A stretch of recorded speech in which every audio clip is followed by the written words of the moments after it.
Life is about making mistakes, learning from your mistakes, growing, taking risks, doing something different. If you're telling me you cannot afford to cook, I promise you you're wrong.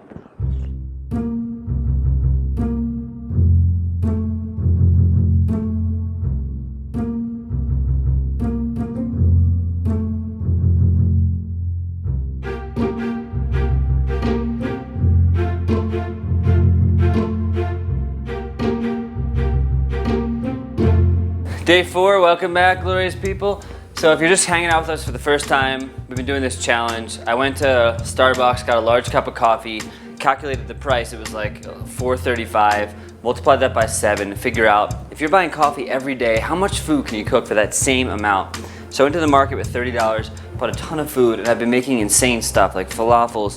Today I'm gonna be making some banh mi, amazing pancakes with oats and lettuce wraps and stir fries and all kinds of stuff.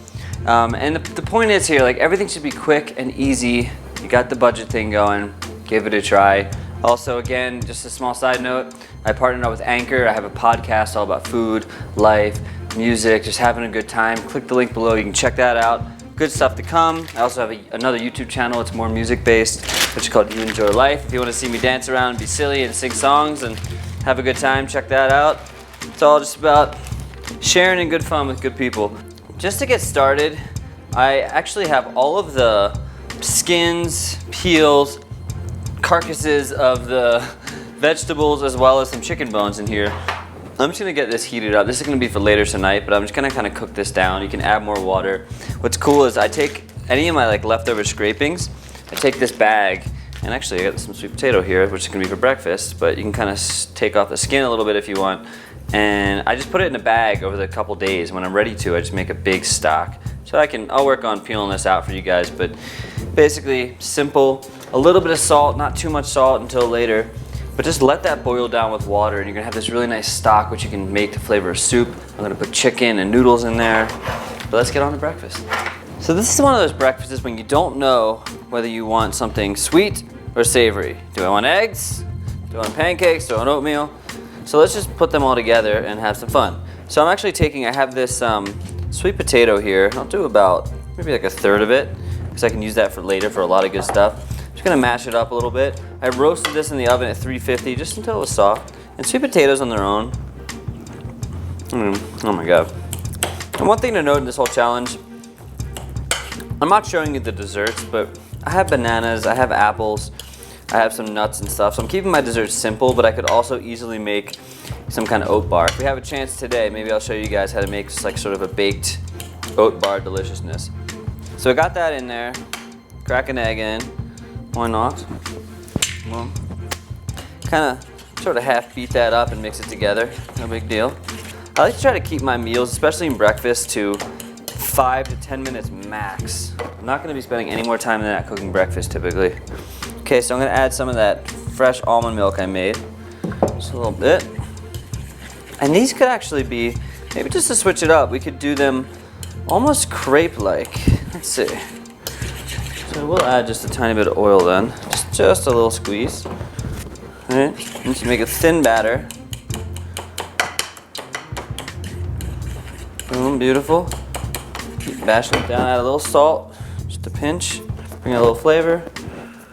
Like that. Okay, and now just my blended up oat flour, which if you didn't see, I just took some oats, blended them in a blender, and magic, everyone loves me. What do you know? Okay, and this is all about figuring out what is nice in terms of like the consistency. So if it's thick, they're gonna be thicker pancakes. If it's thin, they're gonna be more like crepes. And I just thought it'd be fun since we already did the banana pancakes with the oat flour. Maybe I'll make this one a little bit just thinner, why not? And again, you could grate some ginger in here if you want. You know, if you have cinnamon, obviously, slip that son of a bizzle in there. No one's judging you, but yourself, so don't judge yourself. Get some oil in the pan, and actually these are nice and whipped. Just do a big guy. What I'll do is one big guy and kind of tilt the pan around a little bit so it gets nice and thin. And if it doesn't get super thin, it's not a problem. Like with a lot of these types of pancakes, we're sort of experimenting with this sort of homemade batter. So don't feel like needs to look just like mine because I'm not giving you measurements, and the reason is I don't want you to feel like you need to measure stuff. Nothing that I'm gonna make here is gonna look and taste exactly like you're making it, but that's okay, don't be afraid. So one thing about this is because of the sweet potato and all that sugar, it's gonna be a little more gentle, so you might wanna cook it on the one side just a little bit longer. And it might break a little bit, that's okay. Like I said, we're just testing stuff out. I can sort of patch that up, you know? It's like patching a hole. There you go, see? Smooth it out, no big deal. Yeah. All right, let's see if I can do a little. Woo, all right. Again, if it, you know, see, no big deal. And these, you'll see it's browner and it might freak you out a little bit. Do not worry about that because there's more sugar in the sweet potato, so they're gonna naturally caramelize a bit more, which is totally cool with me. Okay, looks good, take that off.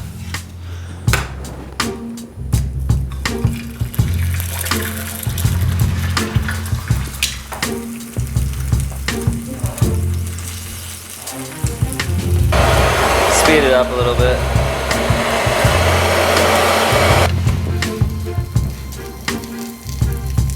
Goes right on top. Followed by some of this little compote, which is now fully cooked down. Alright, like so.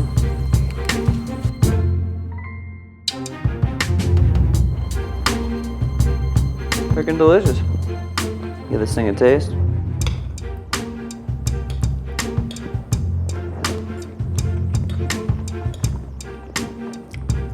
Oh, whoa. It's trippy, it's delicious. It's like you get some of the sweet and the savory. I like that pancake. Wow. Lunchtime. Ready for a Banh Mi?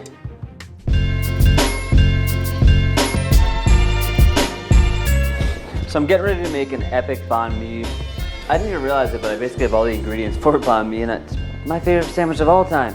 But before I do that, I'm prepping for dinner, and I bought brown rice, and I've found that brown rice far superior to white rice. Even though I always preferred white rice, now I realize there's so much flavor in there.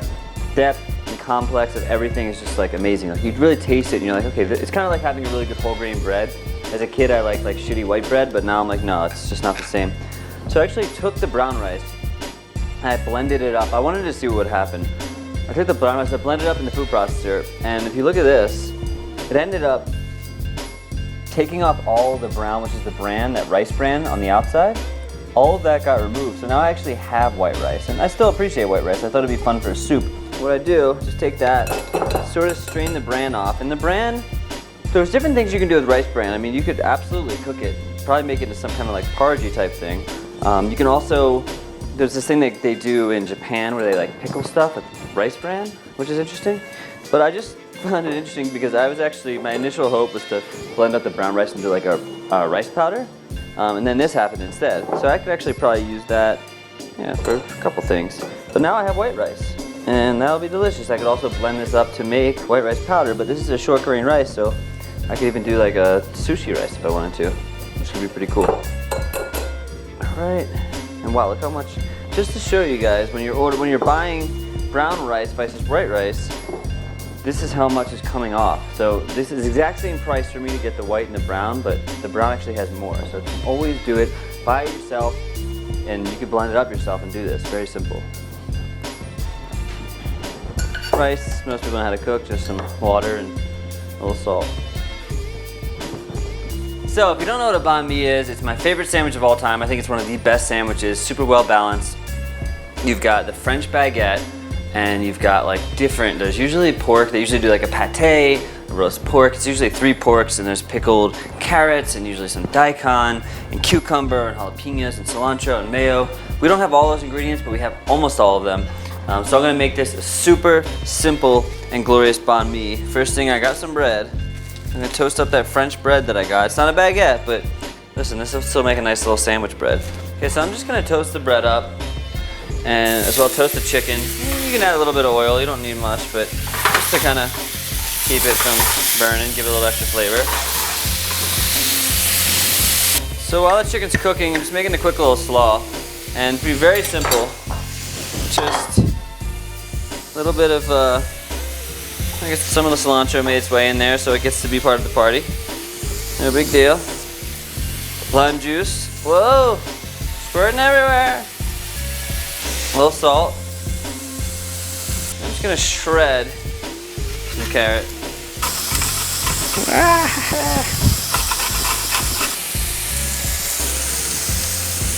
And this to me is just like, listen, what I love about cabbage is it's gonna last a lot longer than lettuce. So yes, you could buy some iceberg lettuce or something for this challenge instead, but cabbage is much more diverse and it will last longer. You can get the crunch, you can cook it down, whatever you want. It's just like a nice little pickled experience. See how the bread's doing?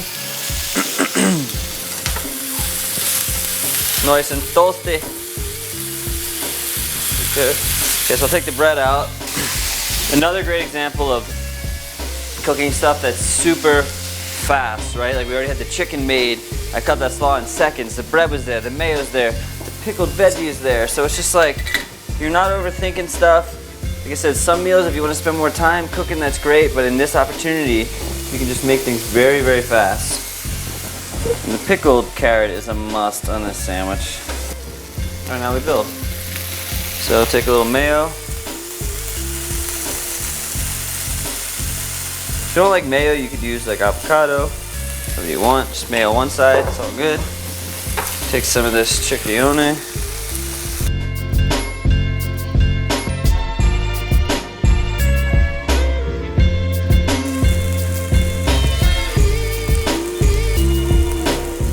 Carrots, a little cuke,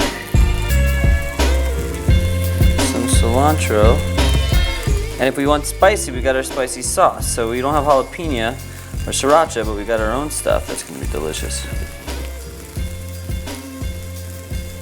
And of course, side, look at that. I mean, that right there, my friend, is one hell of a meal. And I have a little chicken salad inside.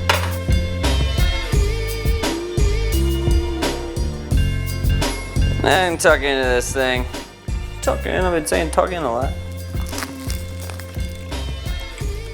Just need some hot sauce, but such a good sandwich. I'm taking another bite.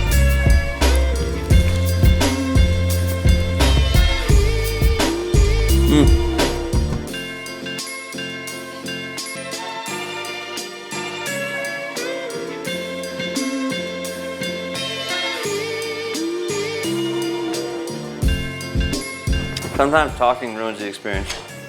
As a musician, a lot of times I play performances, and people after the show, they want to talk about it. And I'm like, anything I could say is only going to make it worse. Like, what I just did was the experience.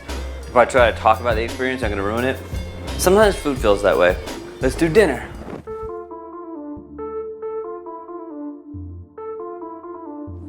For dinner, super simple. We're taking leftovers that we had, plus all that stuff we made in the stock. I basically took all the scraps, you know, from earlier, onion peels, chicken bones, everything, and I basically just strain it into here. I'm just gonna build like a soup right in here. It'd be cool. What's nice about soup too is like you're getting this really flavorful broth, but if you don't have salt in it, you might not taste much. So give it a taste, and then add some salt to it. And this is interesting from some of the stuff that I had in there, I think from the potato skin, which, you know, maybe in hindsight I need to put in, but always fun to learn. It's a little bit bitter, which is fine because I'm just gonna take some lime juice and make it nice. So I'm gonna add some chicken in there to kind of poach the chicken. And this is all from earlier with that banh mi. Take some of the cabbage. Of course you could take cooked stuff, but I just kind of like, I like having the cold and the hot experience too. You can heat it up more. And I'm taking some of that white rice that I cooked. That's gonna go in there. So it's almost like a chicken noodle soup, but it's gonna have a little bit of like an Asian flair to it. Cool, I'll just squeeze some lime in there. Probably do a little bit more salt. It's nice to just kind of taste it first and see how we're looking. Oh yeah. A little pepper. It's amazing when you're making broths. Don't just taste the broth and assume that's it. No, because it needs salt, it needs spice. The broth, when it has all those things accentuating it, you start to taste a lot of things that you didn't necessarily know about. Same with the fresh cilantro. Add some more cilantro in there. Oh, yeah. And got a little soup for dinner.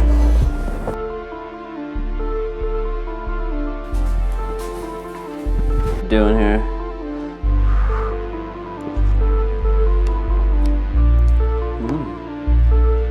Chicken noodle soup. Definitely not my mother's chicken noodle soup right there, I'll tell you.